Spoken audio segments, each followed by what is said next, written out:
사도행전 15장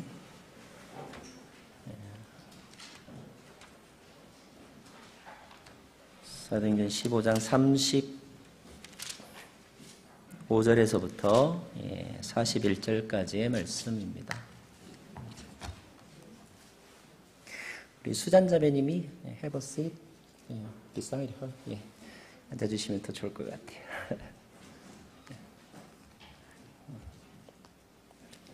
사도행전 15장 35절에서부터 41절까지의 말씀을 제가 읽어드리겠습니다. 그리고 바울과 바나바는 안디옥에 계속 머물러 있으면서 다른 많은 사람들과 함께 주의 말씀을 가르치고 전했습니다. 며칠이 지나자 바울이 바나바에게 말했습니다. 우리가 주의 말씀을 전했던 도시마다 모두 다시 방문해 그들이 어떻게 지내고 있는지 알아봅시다. 바나바는 마가라고도 하는 요한을 함께 데리고 갈 생각이었지만 바울은 그를 데려가는 것이 현명한 처사가 아니라고 생각했습니다. 마가 요한은 전에 밤빌리아에서 그들을 떠나 그 사역의 끝까지 함께하지 않았기 때문입니다. 이 일로 심한 말다툼 끝에 바울과 바나바는 서로 갈라서게 됐습니다. 바나바는 마가를 데리고 배를 타고 키프로스로 갔습니다. 바울은 신라를 선택해 주의 은혜를 간구하는 형제들의 환송을 받으면서 안디옥을 떠났습니다. 바울은 시리아와 길리기아를 거쳐 가면서 교회들을 강건케 했습니다. 41절 말씀까지 봉독했습니다. 우리 한 번 더 기도하겠습니다. 주의 말씀을 함께 나누기를 원합니다. 성령님께서 말씀을 전하는 이와 또 듣는 이들에게 역사하셔서 하나님의 진리를 놓치지 않게 하여 주시고 또 그 진리에 순종하는 이 시간이 되게 하여 주옵소서. 예수님 이름으로 기도합니다.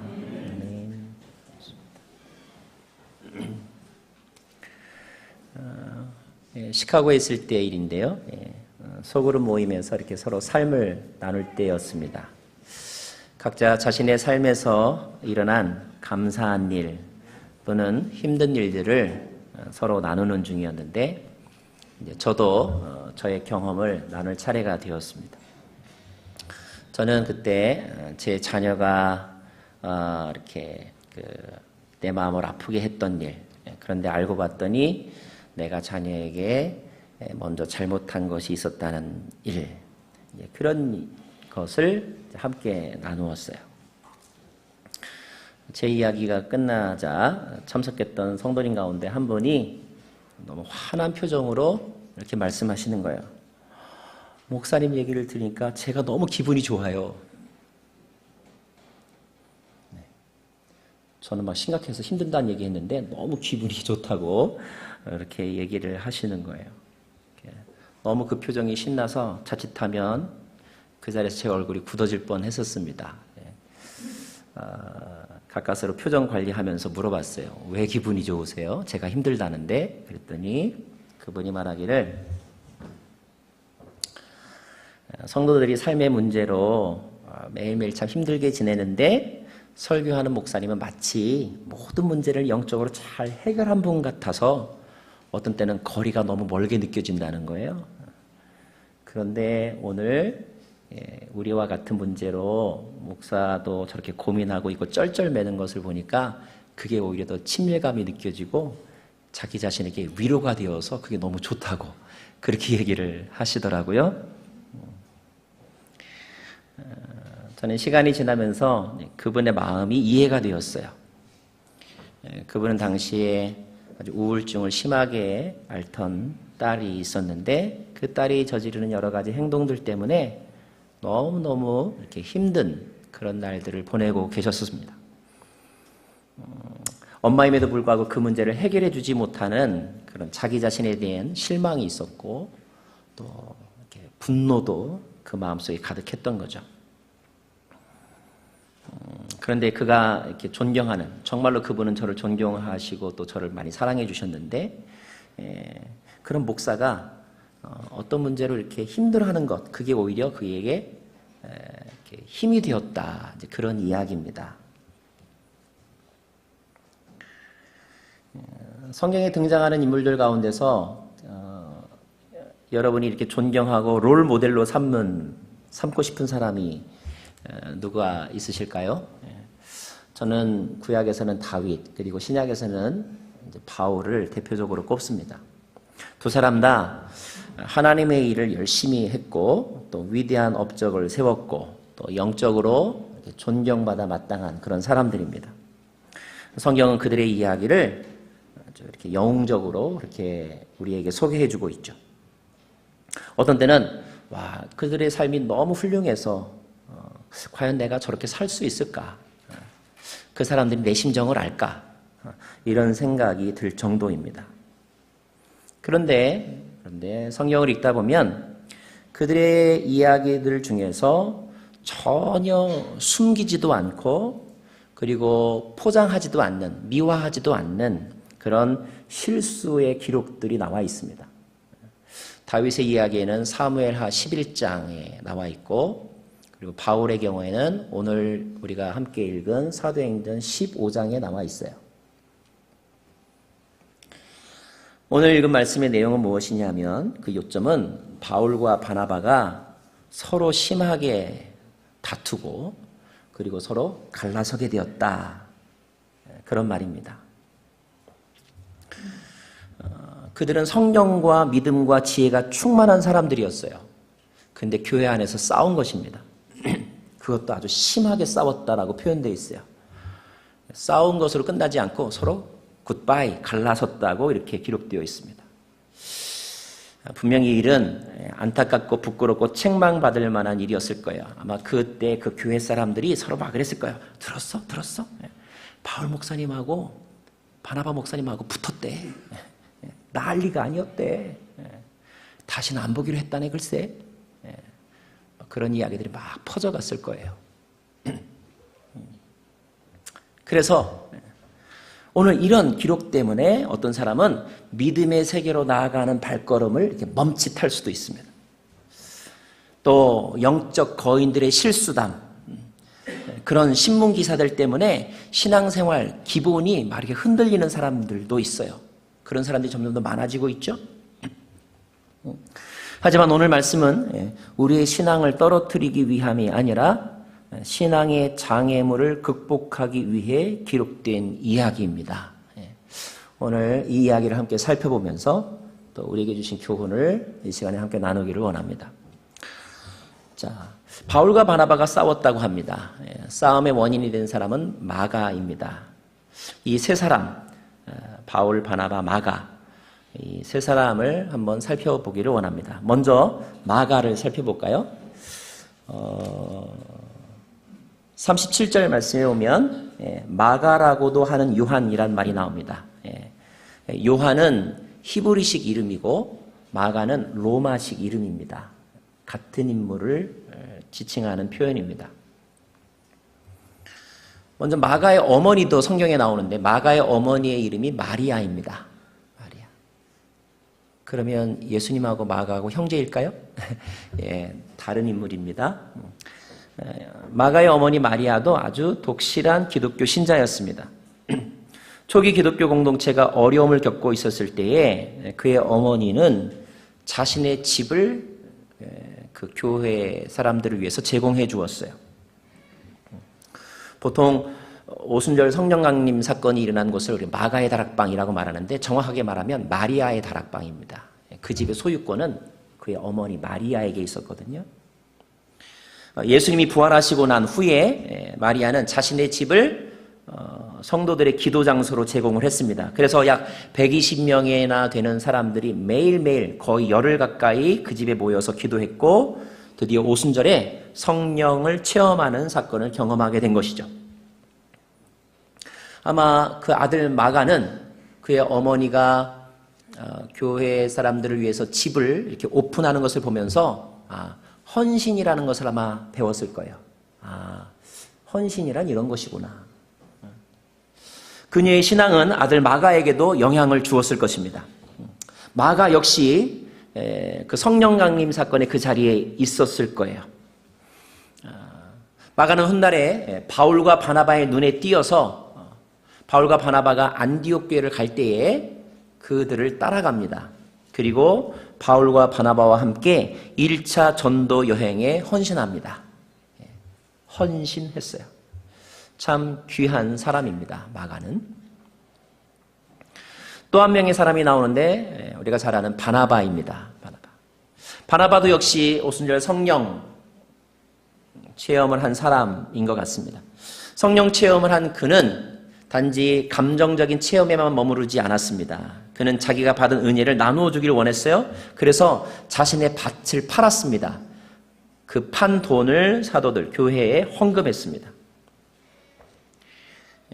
바나바는 매우 마음이 따뜻한 사람으로 등장합니다. 그는 사람들이 바울의 말을 믿지 않아서 바울과 서로 만나려고 하지 않았을 그때에 바울의 이야기를 듣고 바울을 베드로에게 소개시켜준 사람, 그래서 베드로와 바울이 만날 수 있도록 다리 역할을 한 사람이 바나바입니다. 예루살렘 교회도 바울의 리더십을 인정했습니다. 그래서 안디옥 교회에 목회자가 필요하다는, 목회자를 보내달라고 하는 요청을 받았을 때에 예루살렘 교회는 아주 기꺼이 바나바를 안디옥 교회 목회자로 파송할 정도였습니다. 그는 목회 능력을 가지고 있었어요. 그리고 자기가 부족하다고 느낄 때는 필요한 사람에게 찾아가서 도와달라고 부탁도 할 줄 아는 그런 겸손한 사람이었습니다. 교회를 사랑하는 사람, 그가 바로 바나바였어요. 또 한 명의 사람이 나오는데 이제 바로 바울이죠. 정통 유대인이고 바리새인입니다. 그는 매우 책임감이 강한 사람입니다. 능력이 있는 사람이었어요. 그래서 젊은 나이에 유대교의 최고 종교 지도자가 되었습니다. 그런 그가 다메섹으로 가는 길에서 예수님을 만납니다. 극적인 회개를 경험하죠. 회심한 후에 그는 철저히 달라진 인생을 살았습니다. 그는 결코 과거로 돌아가지 않았어요. 앞만 보고 예수님만 보고 열심히 달려나갔습니다. 복음을 전하는 것 두려워하지 않았습니다. 늘 성령 충만한 상태를 유지했습니다. 그래서 그가 사역하는 전도 현장에는 놀라운 열매들이 많이 맺혔고, 사람들에게 그는 믿고 맡길 수 있는 사람, 저 사람이 맡으면 다 해낼 수 있어, 이런 신뢰를 줄 수 있었던 사람이 바로 바울이었어요. 이 세 사람 다 우리가 이렇게 본받아야 될 사람이고 롤 모델로 삼아도 부족함이 없는 그런 사람들입니다. 그런데 이런 세 사람이 오늘 결코 완벽하지 않은 모습을 우리들에게 보여주고 있어요. 자, 마가는 어떤 모습을 보여줬는가? 할 수 있어. 선교 좋은 거야. 나도 선교하러 가야지. 이런 마음으로 선교팀을 따라 나섰던 마가는 채 얼마 가지 않아서 전도 여행 중에 포기합니다. 그 포기한 이유가 무엇인지 성경에 자세하게 나와 있지는 않아요. 학자들은 아마 마가가 건강에 이상이 생겼을 것이다. 아니면 그 터키 땅에는 그 산맥을 넘어가야 되는데 그 넘어가는 일이 너무 두려웠을 것이다. 아니면 전도하다가 지쳐 있을 것이다. 이렇게 여러 가지 해석들을 합니다. 어쨌든 그는 중간에 포기한 사람이 되었어요. 3명밖에 되지 않는 전도팀 가운데서 1명이 포기하면 33%가 빠져나간 것입니다. 다른 사람들에게도 적지 않은 영향을 주었을 것 같아요. 여하튼 그 일 때문에 마가는 책임감이 없는 사람, 의지가 약한 사람, 아직 준비가 덜 된 사람, 이런 이미지가 마가에게 주어졌죠. 자, 바울과 바나바는 어떠한가? 사실 바울과 바나바는 성격과 은사가 전혀 다른 사람입니다. 보통 말하기를 바울을 일중심의 사람, 목적지향적인 사람이라고 말합니다. 부성적 이미지, 아버지의 이미지가 강한 사람이 바울입니다. 반면에 바나바를 일컬어서 사람 중심적이고 관계지향적인 사람이라고 말합니다. 모성적 이미지가 강한 사람이 바나바입니다. 이렇게 서로 다른 캐릭터가 있음에도 불구하고 두 사람은 지금까지 드림팀이라고 불릴 정도로 멋진 팀워크를 가지고 일했습니다. 두 사람이 안디옥 교회를 섬길 때에 안디옥 교회에서 놀라운 큰 부흥이 일어났습니다. 또 두 사람은 선교팀으로 함께 1차 전도여행을 함께 다녀왔습니다. 지난주에 우리가 함께 배웠지만 할례 문제로 이렇게 이슈가 되었을 때 두 사람은 한 목소리를 내었어요. 그리고 두 사람은 함께 예루살렘을 방문합니다. 그리고 그 문제를 해결하기 위해서 거기 모여있는 사람들과 회의하고 논쟁하고 토론하고 설득하고 인내하고 참고 그래서 좋은 결론을 이끌어내었습니다. 하지만 그 승리감이 너무 컸던 것일까? 아니면 두 사람이 너무 이렇게 함께 사역하는 것을 사단이 심하게 질투했기 때문일까? 두 사람은 2차 전도 여행을 떠나고자 하는 시점에서 서로 충돌하게 됩니다. 마가를 데리고 가야 되느냐 말아야 되느냐 하는 문제를 가지고 서로 의견의 대립이 생긴 것입니다. 바나바는 데리고 가자 하는 입장이었고 바울은 준비가 안 됐다 아마 이런 입장이었던 것 같아요. 서로 의견 대립이 생기고 그것 때문에 논쟁하는 것 그것 자체가 나쁜 것은 아닙니다. 필요하다면 자기 주장을 반복해서 설명해야 되고 또 상대방의 의견에 대해서 반대 의견을 내놓는 것이 회의의 자리이죠. 하지만 이번 회의는 예루살렘에서 모였던 회의처럼 의견의 일치를 만들어내지 못했습니다. 예루살렘 회의에서는 훨씬 더 많은 사람이 있었지만 거기는 경청과 조정 그리고 타협 그리고 의견의 일치, 승복의 모습들이 있었는데 이번에는 단 두 사람이 회의를 했는데 서로 결렬되었어요. 갈라서게 되었습니다. 게다가 여러분 한번 우리 39절 40절 말씀 한번 읽어볼까요? 39절과 40절 제가 먼저 읽겠습니다. 이 일로 심한 말다툼 끝에 바울과 바나바는 서로 갈라서게 됐습니다. 자, 바나바는 마가를 데리고 배를 타고 키프로스로 갔습니다. 40절 시작. 바울은 신라를 선택해 주의 은혜를 간구하는 형제들의 환송을 받으면서 안디옥을 떠났습니다. 어떤 차이가 있는지 아세요, 여러분? 바울은 교회 형제들의 환송을 받으면서 떠났다 이렇게 기록되어 있고 바나바는 그냥 마가를 데리고 키프로스로 갔다 이렇게 되어 있습니다. 그냥 넘어갈 수도 있지만 어떤 분위기가 느껴집니까? 어쩌면 바나바는 큰 상처를 입고 교회 공동체 식구들과 인사도 제대로 못하고 그냥 조용히 그 공동체를 떠났을 거라고 추측이 됩니다.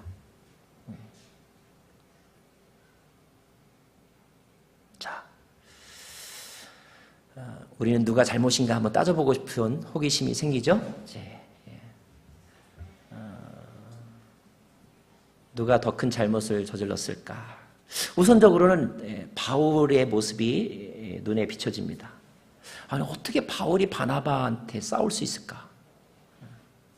자, 개인적으로 보면 바울은 바나바에게 도움을 많이 받은 사람이었습니다. 그렇죠? 만약에 바나바가 없었다면 바울이 교회 공동체의 일원이 되는 데는 더 많은 시간이 걸렸을지도 몰라요.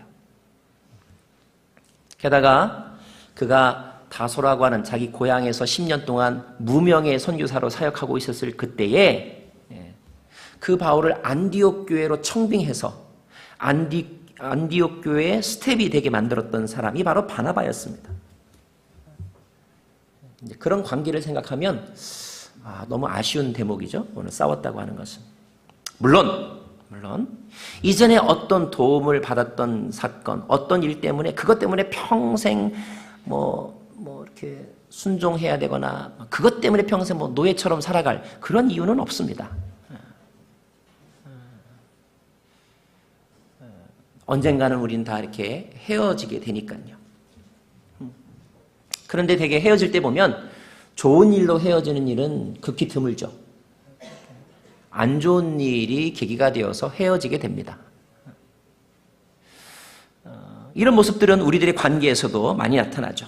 예를 들어서 목회자를 청빙한 교회 리더십들과 그 목회자와의 관계가 나중에 서로 깨어져서 갈라섭니다.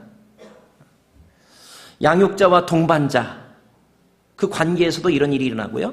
전도한 사람과 전도받아서 그 교회에 온 사람, 그런 사이에도 어느 시기가 지나면 충돌하는 일이 발생합니다. 비즈니스 상에서도 서로 동업의 관계로 만났다가 나중에 서로 갈라서거나 또 부부 관계에서도 이런 일들이 생기죠. 그럴 때 우리는 누구 잘못이 더 큰가 이런 생각을 합니다. 누구 잘못이 더 클까요, 여러분? 답은 다 자기 입장에서 해석할 거예요. 자기 입장에서. 바나바와 같은 입장에 서 있는 사람은 바울이 잘못이 크다라고 말할 거고, 바울과 같은 입장에서 서 있는 사람은 바울이 그럴 수도 있다, 아마 이렇게 이야기할 거예요. 자, 때문에 오늘 이 자리에서 바울과 바나바 중 어느 한 사람이 잘못했다라고 단정하기는 매우 조심스럽습니다. 또 그것이 큰 의미가 있는 것도 아니에요.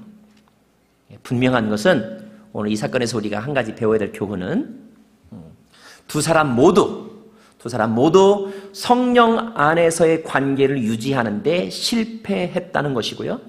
그리고 이것은 모든 인간관계와 모든 사역의 현장에서 일어날 수 있는 일이라는 것입니다. 그렇다면 성경이 이런 불미스러운 일을 기록한 이유는 무엇일까? 이것은 하나님의 일을 하는데 영웅은 없다는 것을 보여주는 거예요. 완전한 사람은 없다는 것을 보여주는 장면입니다. 이런 말이 있어요. 위대한 사람은 없다.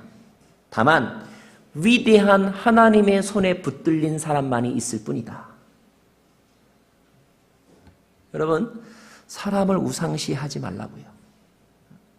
어느 누구도 완전하지 않습니다. 너무 어느 누구에게도 필요 이상의 기대를 하지 마세요. 그 기대 때문에 우리는 더 실망하고 배신했다 소리까지 하게 되는 것이죠. 인간은 언제든지 깨어질 수 있고 누구나 다 약점을 가지고 있습니다. 이 일 때문에 우리가 바울을 정죄할 수 없는 이유는 우리도 다를 바가 없기 때문에 그런 거예요. 오늘 이 장면을 보면서 우리가 인정해야 할 것은 바울도 나도 다 연약한 사람이라는 것입니다. 다 연약한 사람들이다. 두 번째, 그럼에도 불구하고 오늘 이 말씀에서 우리가 배워야 될 교훈이 무엇이냐 하면 하나님의 일은 멈추지 않았다는 것입니다. 사람이요, 이렇게 한번 싸울 때는요, 감정이 굉장히 많이 작용하잖아요. 감정이 상합니다. 그리고 감정이 무너지면요, 아무것도 하고 싶지 않을 때가 많아요. 여러분, 이렇게 아침에 교회에 부부가 차 타고 오다가 차 안에서 싸워가지고 되돌아가는 경우도 가끔 있잖아요. 감정이 상하면 교회도 가기 싫은 거예요. 또 그렇게 한번 화를 확 내고 나면 그 다음에 몰려오는 것은 죄책감이 몰려옵니다. 저도 그런 경험이 있는데 어느 날 이렇게 특별히 이렇게 토요일 날 밤에 부부싸움을 심하게 하고 나면요, 그 다음날 설교하러 가고 싶은 마음이 안 생겨요. 이런 모습을 하고 내가 어떻게 가서 설교를 하나, 정말 못하겠다. 그래서 그런 감정 때문에 아예 모든 것을 다 스톱하는 사람이 있어요. 하지만 여러분, 그것이 하나님의 부르심과 은사를 번복할 이유는 되지 못합니다. 오히려 하나님은 우리의 약함을 이용해서 하나님의 선을 이루어 가시죠. 우리가 저지른 실수와 우리가 저지른 죄를 사용하셔서 오히려 하나님의 영광을 드러내기도 하십니다. 이 분쟁 때문에 선교팀은 하나에서 둘로 갈라섰어요. 갈라섰지만 다른 면으로 보면 증식되었어요. 마가와 실라라고 하는 새로운 선교팀원이 선교에 헌신하는 계기가 되었습니다. 그리고 2차 전도여행에서 얼마나 중요한 선교의 열매가 맺히게 되었는지 여러분 잘 아시죠? 유럽으로 복음이 전파되는 그런 열매가 일어났습니다.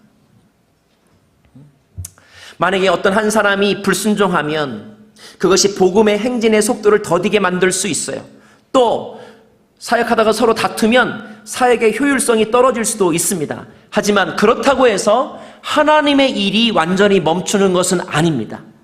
오히려 그 일로 인해 전혀 주목받지 못했던 다른 사람에게 헌신할 기회가 주어지기도 하고요, 예상하지 않았던 지역에 교회가 세워지기도 합니다. 유대인이 복음에 불순종했다고 해서 복음이 사라진 것이 아니었죠. 그 복음은 이방인들 속에서 더 부흥하게 되었습니다. 왜 이런 일이 가능한 것일까? 선교는 사람이 하는 것이 아니라 하나님이 하시는 것이기 때문에 그렇습니다. 역사는 사람이 만드는 것이 아니라 하나님이 만들어가는 것이기 때문에 그런 거예요. 우리 모두는 그 하나님의 동역자로 부름받았을 뿐입니다. 우리는 그 하나님이 일하실 때 함께 일할 수 있는 기회와 특권을 부여받은 사람일 뿐이죠. 바울이 위대한 것이 아니라 하나님이 위대한 것이고, 내가 중요한 것이 아니라 하나님이 중요한 분이십니다.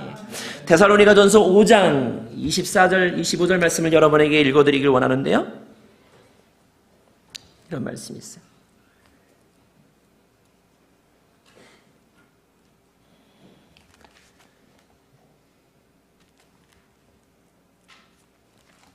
앞에 나왔네요. 네. 우리 같이 저 본문을 같이 읽도록 하겠습니다. 시작. 그러므로 형제들이여 우리를 위해 기도해 주십시오. 네. 우리를 부르신 그분이 신실하고 그분이 완전하고 그분이 위대하시기 때문에 그분은 이루실 거예요. 다만 우리는 어떤 자세를 가져야 되느냐? 우리를 위해 기도해 주십시오.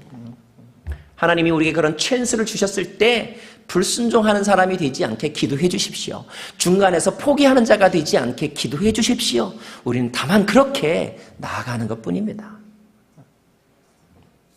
자, 또 한 가지 오늘 말씀에서 배울 수 있는 교훈, 그것은 무엇이냐면 오늘 이 사건 이후에 그들 모두는 다 성장했다는 거예요. 성장. 인간이 실수할 수는 있지만, 실수할 수 있죠. 그러나 계속 실수하면 안 되겠죠. 리더가 실수를 많이 하면서 실수할 때마다 나도 인간이야 이렇게 말한다면 그는 더 이상 리더의 자격이 없는 거겠죠. 그런 말로 자신의 실수를 정당화해서도 안 될 것입니다. 실수는 같은 실수를 되풀이하지 않는 교훈이 되어야 하는 것이죠. 감사한 것은 이 사건에 관련된 모든 사람들이 그 이후에 각자의 길에서 나름대로 계속 성장하고 성숙했다는 거예요. 그런 흔적들이 성경에 나옵니다. 자, 살펴볼까요? 먼저 바울 보겠습니다. 바울은 마가에 대해서 매우 많이 실망했죠? 자, 바울이 그 후에 마가를 다시 만났을까? 그 후에 바울은 마가를 다시 만났습니다. 마가를 찾습니다. 디모데후서 4장 11절 말씀에 보면 누가만 나와 함께 있다. 그대는 올 때 마가를 데리고 와라. 그는 내 사역에 도움이 되는 사람이다 라고 말합니다. 바울은 마가를 찾고 있어요. 그는 바나바에 대해서도 고린도전서의 말씀에 비추면 바나바를 존경하는 마음을 표현합니다. 또 한 가지 주목할 만한 것은 바울이 초기 사역보다는 중기 사역에서 중기 사역보다는 후기 사역으로 가면서 그는 점점 더 관계 중심의 사람, 목회자형의 사람으로 변해가고 있다는 거예요. 목회적 선교사로 바뀌어져 가고 있습니다. 성경을 보면 그가 사람을 위해 눈물을 흘리는 대목, 눈물을 흘리는 심정이 기록된 구절이 많습니다. 그는 고린도 교회 성도들을 위해서 2번이 아니라 3번, 4번 편지를 쓰고 1번이 아니라 2번, 3번 방문합니다. 그리고 빌레몬서를 보면 오네시모라고 하는 노예를 위해서 빌레몬에게 하소연을 하죠. 내가 책임지겠다. 이 사람을 잘 보살펴달라. 이런 말을 합니다. 바울의 마음속에 사람 있었던 거예요. 사람이 중요함 있었습니다. 아니, 마가를 못 데려가게 한 것도 마가 자체가 싫어서가 아니었던 것 같아요. 다만 그는 부성적 사랑으로 마가를 대했을 뿐이었습니다. 마가는 어떻게 되었을까요, 여러분? 마가. 중도 탈락자라고 하는 별명을 갖게 된 마가는 놀랍게도 바울의 사역 후기에 그는 중요한 인물로 등장합니다. 골로새서 4장 10절 말씀에 보면 나와 함께 감옥에 갇혀있는 아리스더고 바나바의 조카 마가가 라고 되어 있어요. 바울이 로마에서 2년 동안 가택연금을 받았을 때 마가도 바울과 함께 그 옆에 있었다는 거예요. 그리고 마가는 그 후에 바울이 로마에서 순교당할 때, 죽음당할 때도 로마에 있었습니다. 베드로는 그 마가를 일컬어서 내 아들이다 라고 말합니다. 베드로전서 5장 13절 말씀 보면 함께 택하심을 받은 바벨론에 있는 교회와 내 아들 마가가, 내 아들이라고 말할 정도로 마가는 영적으로 성장한 것입니다. 마가는 바울에게서 신학적 유산을 물려받았습니다. 그리고 훗날 최초의 복음서인 마가복음을 기록했습니다. 근데 여러분 놀랍게도 이 마가복음이 소개하는 예수님은 종으로 오신 그리스도, 종으로 오신 예수 그리스도를 소개합니다. 마가복음의 주제가 뭔지 아세요, 여러분? 마가복음의 주제는 제자도, 디사이플십이에요. 아하, 그는 참된 제자의 도가 무엇인지를 다시 발견한 것입니다. 전해지는 이야기로는 성경에 나와 있지 않지만 마가는 그 후에 이집트에 가서 복음을 전하다가 거기서 순교한 것으로 알려져 있어요. 마가는 한 번의 실패로 거기서 끝나지 않았다는 것입니다. 자, 또 하나 중요한 것. 그렇게 마가가 다시 사역의 현장으로 돌아올 수 있게 되는데 큰 역할을 한 사람이 있었겠죠. 누구였을까요? 그가 바로 바나바입니다. 오늘 말씀에 보면 바나바는 마가를 데리고 키프로스 섬으로 가서 복음을 전했다고 기록되어 있습니다. 그리고 성경에는 더 이상 바나바의 이야기가 나와 있지는 않아요. 아마 바나바는 자신의 성격과 은사대로 그 키프로스에서 복음을 전하고 사람을 돌보고 세우는 일을 계속했을 것입니다. 여러분, 그 열매가 뭐냐면 그 열매가 바로 마가예요. 한때 힘들다고 중간에서 포기했던 사람, 그 마가. 바나바는 그 마가를 데리고 힘들지? 교회가 너무해. 우리 상처받았어. 우리 다 간두자. 이런 식으로 마가를 위로하지 않았어요.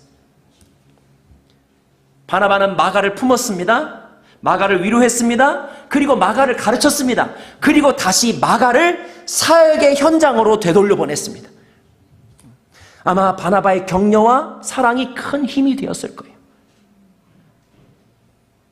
어쩌면 이민교회 많은 성도님들이 이런 바나바를 갈망하고 바나바와 같은 목회자를 갈망하고 계신 것 같아요. 실수를 덮어주고 격려해주고 중간에 포기해도 안아주고 끝까지 참아주고 그런 사람이 여러분 옆에 있기를 원하실 터인데 그런 사람이 여러분 옆에 있기를 바랍니다.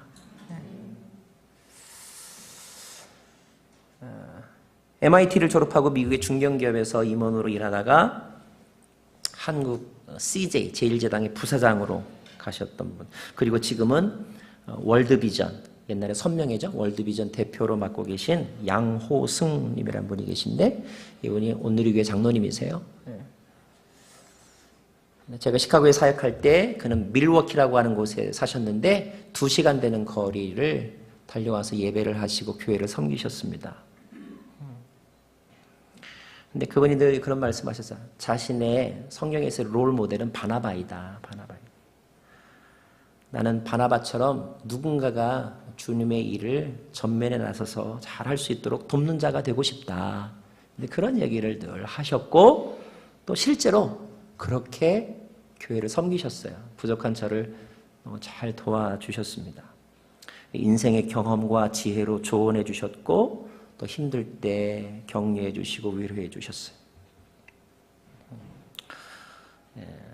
그런 사람 여러분에게 나타나길 원하고요. 더 나아가서 여러분이 기도하기로는 여러분이 누군가에게 그런 사람이 되기를 바랍니다.